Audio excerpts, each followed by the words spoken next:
Good morning, Hank. It's Tuesday. So recently I was talking to a producer from a cable channel that shall remain nameless, and he was like, I love Crash Course, and you guys should make a TV show. The only thing is that if you're gonna be on television, you gotta talk about stuff people enjoy, like Hitler and sex. True story, Hank. So I thought I'd make a pilot for him. Dun dun dun dun dun dun dun dun, Hitler and sex! So among Nazi troops, syphilis was a big problem in occupied France, and Hitler had a solution, which was to send blow-up sex dolls to the army. They were smaller than life-size, but they were blow-up sex dolls, very Aryan looking, and they were designed to be able to like fold them up and put them in your backpack. It probably goes without saying that the idea was eventually abandoned because the troops were like, actually, we just prefer syphilis. Dun dun dun dun dun dun dun dun, Hitler and sex! So there have been many rumors about Hitler's sex life over the years, mainly thought up by Allied propaganda for the purposes of discrediting him. Are they true? Probably not, but we're gonna repeat them anyway because this is a television show. The longest standing story is that Hitler was secretly gay, a case made by the 1995 book The Pink Swastika, which basically argued that all of Nazism was like an extension of the homosexual agenda. That argument is a little bit problematic because 1, 100,000 people were arrested in Nazi Germany for being gay, 2, many of those people were killed in concentration camps, and 3, the prominent Nazis who were actually gay generally executed. So was Adolf Hitler secretly gay? Let's watch 2 minutes of commercials before I say no.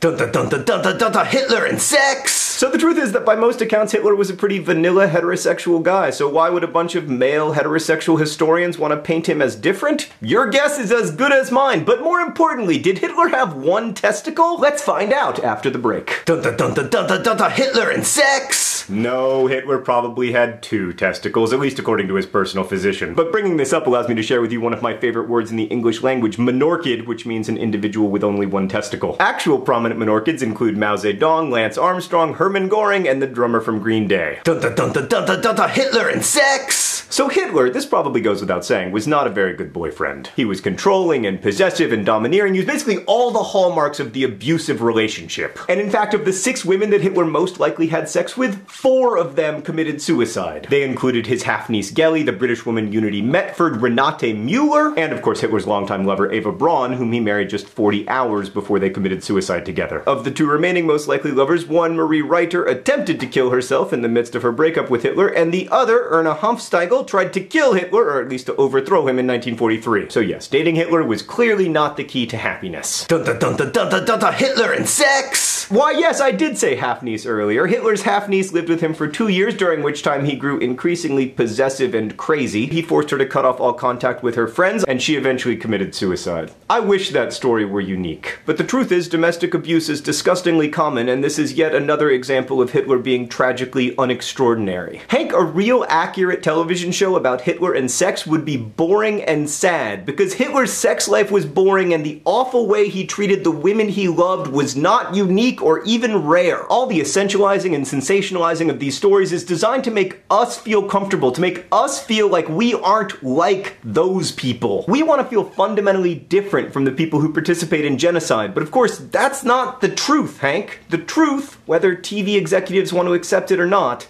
resists simplicity. I think I'll stick with YouTube. Hank, I'll see you on Friday.